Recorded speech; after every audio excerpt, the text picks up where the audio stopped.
Today we are doing my off-season preview priorities for the Sacramento Kings. So before we start today's video, I want to hear your thoughts down below in the comment section. What do you think the Sacramento Kings should do this off-season? Like preview, what should they prioritize?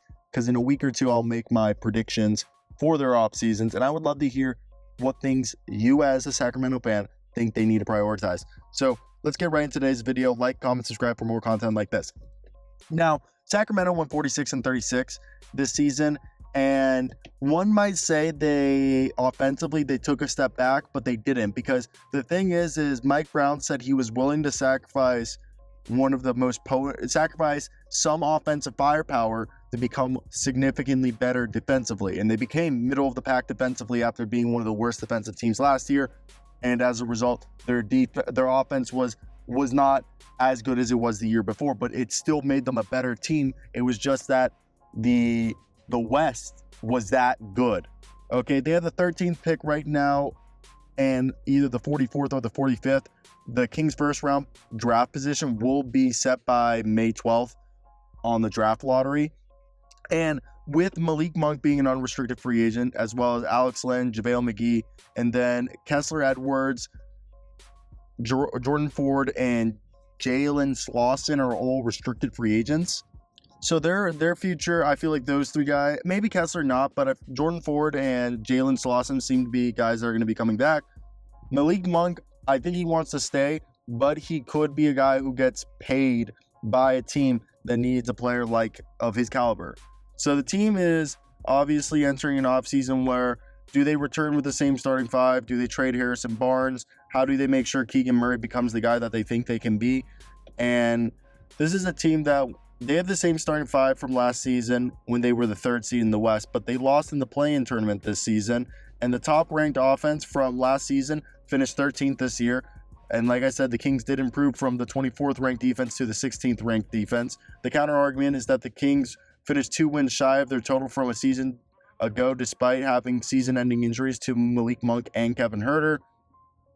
Monte McNair now needs to decide, okay, are they going to return to their top 6 players if Monk resigns, along with a bench that includes Keon Ellis, Davion Mitchell, and Trey Lyles? And they'll have a late lottery pick, which for them, a late lottery pick like that, a guy that I think they could be interested in that range, Tejan Saloon, Kevin McCullough.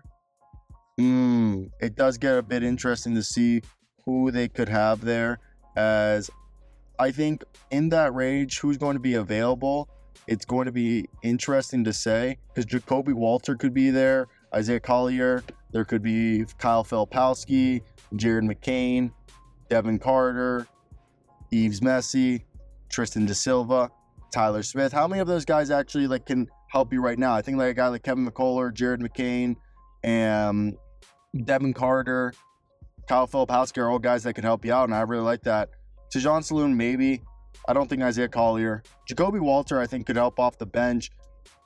And there's also Dalton Connect could be available there. I think he might be the best. If he's available, he's a guy that I definitely would think that they should be interested in.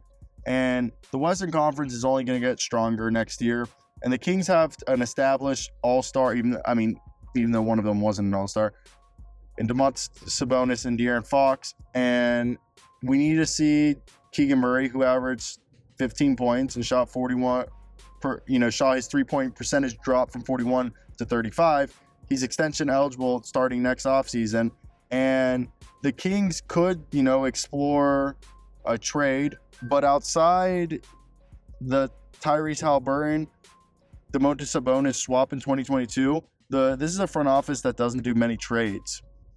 So outside of Sabonis, Fox, and Murray, they'll have 9 players earning between $2 million and $18 million. Huerter has 2 years left on his deal, 16.8 this season, 18 the following, and he had a career worse 36 from 3, which still isn't that bad, but he wasn't playing like how he had in the back. And Harrison Barnes continued to be the most consistent and durable player for the Kings. He averaged 12 points and shot 38% from 3. He has 2 years left on his deal, one of $18 million and the other of $19 million. But he's somebody that they probably want to move on from.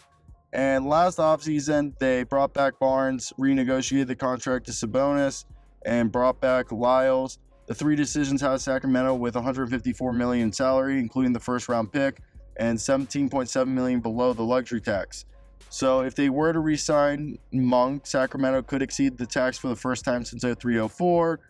And outside of bringing back Monk, the Kings' available resources include the $12.9 million non-taxpayer mid-level exception and a $4.7 million biannual exception. However, using more than $5.1 million of the mid-level exception would hard cap Sacramento at $178.7 million first apron. The Kings also have the second round exception. So I think right now, Monk, you have to decide, can you keep Monk or do you draft like a Rob Dillingham or a Jared McCain? Is there Monk replacement in the draft? I personally believe that if you go out and you get yourself a guy like if Rob Dillingham falls to you at 13, I think you can let Monk walk, and I feel confident that Rob could replace him. Now, outside of that, this is a team with, the other thing is maybe sign and trade Monk. We know a team like Orlando might want to move on from him or want to go after him. So if you can sign and trade him to Orlando, let's say he does a 4-year $80 million. I think he's projected to get a 4-year $78 million from the Kings. That's the max that they can offer him. So let's say they do a 4-year $80 million. You draft Rob Dillingham, and then now you're looking at the Magic, and the Magic can only send you $10 million, I believe, in salary to match that, because it's not the full. So basically, they could arguably, let's say if the deal's like 22, maybe send you Joe Ingles, or they could look at this and be like, all right, instead of sending you Joe Ingles, they send you maybe a combination of, well, Cole Anthony's contract's too big at that point, unless, again, it's a 26 if they overpay for Malik. So you got to look at guys. I doubt that they would trade Jet Howard. Maybe they'll package Caleb Houston and a Mo Wagner, but I think as long as Franz is there. So basically, the best way I see this is, what if Joe Ingles and Caleb Houston were packaged together with a pick, like a first-round pick, for Malik Monk, and you draft Rob Dillingham. So you let Malik walk away, and you bring in Rob Dillingham, Joe Ingles, Caleb Houston to join Davion Mitchell, Trey Lyles, and I guess right now, like, that's where it gets difficult.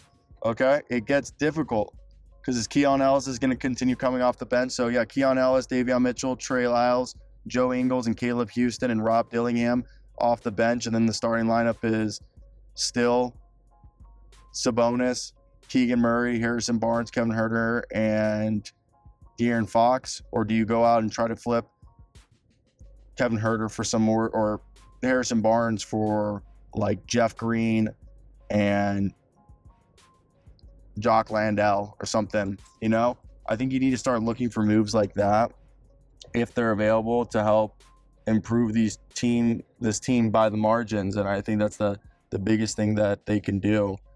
I think there's things there. I don't think it's hopeless, but it's going to be a pivotal offseason for them. And I want to hear your thoughts down below in the comment section. What do you guys think of this? And if you guys are on the same page as me, or if this just me thinking this. But that's basically going to be it for me today, guys. Hope you guys did like, comment, and subscribe.